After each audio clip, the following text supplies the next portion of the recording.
Welcome to the second edition of MsJess Unfiltered. What I looked at, the first one I posted, it was painful. I apologize to those of you that watched it and even subscribed. I am so sorry. I apologize for the delay on getting this one. It's been painstaking process. I've ran into so many glitches, but it's out of the way and we are here again. And I feel bad because I had one. I even interviewed a gentleman on Broadway, and I just ran into so much technical difficulties. I even had an interview with him, but I'm gonna plug him right now. Javon Terrence was making and donating masks. Here's his business card. He has a business right there on Broadway. So if you want any more information about him, he's right there by the Eagles Club. Again, here's his card. He's making and donating masks to businesses. He's half donating. He's donating some, he's selling some. Handmade. It's been there for 8 years on Broadway. So moving on along. I'm looking forward to the future of this blog. I've got a lot of exciting things headed our way. Today I have some interesting stories to talk about. We're going to be talking about I'm going to be coming up with some. I'm going to try to not be boring. I'm going to talk about things that we're not going to. I'm going to feature some. Each time I'm going to try to feature. I want to feature somebody that's a person of Lorain County that's selflessly doing something for somebody in the community or somebody in the surrounding area. I'd like to talk about fun, weird news, like in honor of my father, who every Sunday religiously read his news of the weird. I stole the "What Day Is It" from Fox 8 News because I loved it, so I stole it. And I want to kind of like throwing the crap on the wall and seeing what stuck. That's what I'm going to do. I'm going to throw the content out there and see who likes what and see where it goes. Because I know everybody's going stir crazy. Everybody's getting bored. And we all need some kind of entertainment. So I love to talk. So let's see what happens. So anyhow, I'm going to start off with a couple of stories that I found pretty funny. In Canada, there is a kid. He played a raffle, okay, and he won a pretty interesting prize. Now, and his grandfather wasn't too fun about it, which some people around here might have been kind of excited about it. He won a hockey tournament, or at a tournament. He played a raffle and he won $200 worth of marijuana products. Keith Riddle of British Columbia, he told Toronto's CTV News that his grandson, who plays a youth hockey league, that he entered the raffle to win a prize. And he won the prize. And his grandfather was outraged. Each team is usually responsible for putting together a gift basket with a minimum value of $50. And what they do is they have a big setup and they have a big paper bag taped in front of each of these prizes. The prizes are usually geared towards children.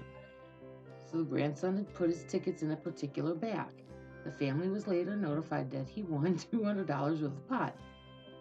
A picture was taken, and the child's father shows various cannabis paraphernalia, including edibles, a lighter, and smoking apparatus. The grandson thought he won a great prize. "Dad, I won chocolate." "No, son, there's bad drugs in the chocolate." How do you explain that to a kid? So they issued a statement explaining the prize was meant for adults and never never kids.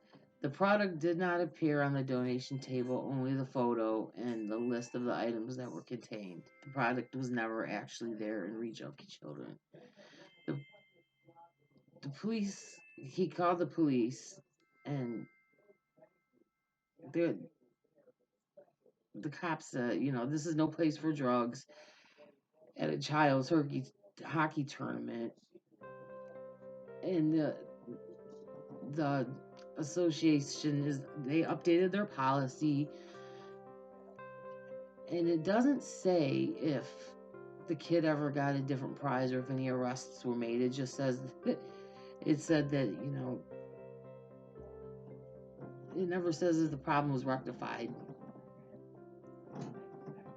It doesn't. I'd like to see if they follow. I'd like to see if there's a follow-up to it. I think I should email somebody and find out. I would like to see that. I find it interesting. But what would email me, message me, tell me, what would you do in that situation? I would take it and sell it to somebody and make a profit on it. I like that. I know plenty of people would have taken it and kept it for themselves. The parents would. The next story, I think this is cool. There is, in California, Newport Beach, California, rare neon blue waves. It's a rare phenomenon called, now I'm going to try, bioluminescence. In here. I practiced this earlier. I practiced saying it earlier so that I could be prepared for this. See, that's what makes my vlog so real. I don't sound like a robot here. It makes you guys know that I'm human. And it's created by an explosion of neon blue waves crashing onto the shore. It's in Newport Beach. It's a moment. It doesn't happen very often. I'm showing you guys the picture here. It doesn't happen. Let's see. Does it tell me how often it happens? I don't remember. It shows me how often it happens. It's just, see that there, guys? Oh, it's just so pretty. It doesn't happen. It's just beautiful. This happened late in the darkness on April 15th. Oh, it's just so pretty. A thick red tide turns the ocean. Dusky red, and then the water hits it, and it just creates the bioluminescence. Oh, just so pretty.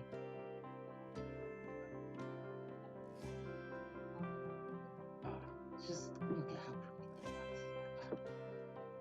Wouldn't it be amazing if we could see Lake Erie looking like that? To me, it's just more signs that, look how weird it happens. Oh, well, that's just something else I wanted to share with you guys. Okay. Now, the next story. Now, this might be a little controversial. That's why I saved this for the third story. I'm always going to have 3 out there stories. This one, Laura Ingalls Wilder. Most of you have heard of her. She is the author of Little House on the Prairie. Now, some of you might not know this, but Little House on the Prairie was based on real events. Okay? Laura Ingalls Wilder was Laura. Laura really did live on Little House on the Prairie. That was her. She wrote the book based on her life. Now, she had received an award about, she received the award, and the U.S. Association for Library Service to Children, the ALSC, they removed Laura Ingalls Wilder's name from one of its awards over racist views and language. Now, because they received complaints for years over Little House on the Prairie's authors anti-Native and anti-Black sentiments in her work. Now, I don't understand that. I heard that the other day and I said, why? First of all, there was never anything racist in that show. Okay? First of all, there was never. They raised them kids. They were church-going people. They never said anything racist. I grew up watching the show. I grew up reading the books. It was based on truth, okay? And now just today I watched the pilot episode. If you watch the pilot episode, they were in their house. Two Indians come in there. They looked threatening at the mom. The mom gave them paws tobacco, cornbread, and a knife, and they left without incident. A little bit later, some chief came in. He tried to speak to Pa in French. They didn't understand him. He gave him a smoke off his pipe, and then he left. And Pa says to Laura, the government's going to make them move. And Laura says, why? And Pa said, he didn't know, but the government was going to make a move. And she said, that's not right. They were there first. So tell me, if Laura wrote that into the script, that she said that as like an 8 or 10-year-old kid, how is that racist? When she was sticking up for Native Americans. Is it because back in the 60s, when they did not know it was not politically correct to use the word Native American? I mean, come on, people. We're getting too ridiculous with this whole, oh, you offend me business. She didn't do anything wrong. She wrote about what she's seen. She wrote about what happened. Them people didn't do anything wrong. She didn't do anything wrong. She didn't deserve to have that award taken away from her. She wrote what she experienced. She wrote what she seen. That girl never did anything wrong to anybody, and she didn't do anything racist. So, okay, and what else did I want to discuss real quick here? Oh, one last thing.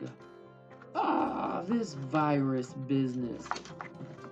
I heard the funniest thing I wanted to comment on. I was watching the news this morning. Okay, people in jail.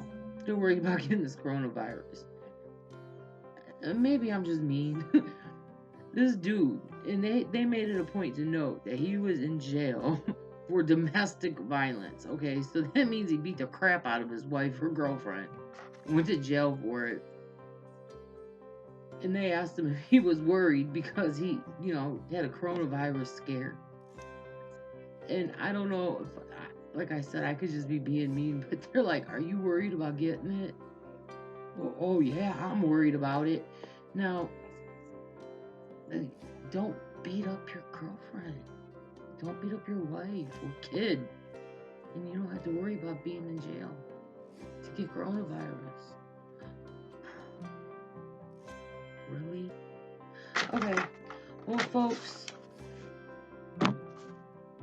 that's all I got for right now. I mean, I got tons more to talk about, but I want to wrap this up and get this done because I'm 3 weeks behind in what I wanted to have done with this blog. So, email me, MsJess Unfiltered at gmail.com. Give me your thoughts, give me your ideas, give me your nominations for people. I've gotten one person messaged me already. So give me your ideas for people you want to nominate, and don't hold back. I have a thick skin. I'll be happy to listen. And again, I apologize for that very first blog. I know it was painful. I watched it with my mom yesterday, and I was yeah, I'm sorry. We'll get better. Get better as time goes by. So take care, you guys. Stay healthy. Stay safe. Subscribe. Thanks. Talk to you later.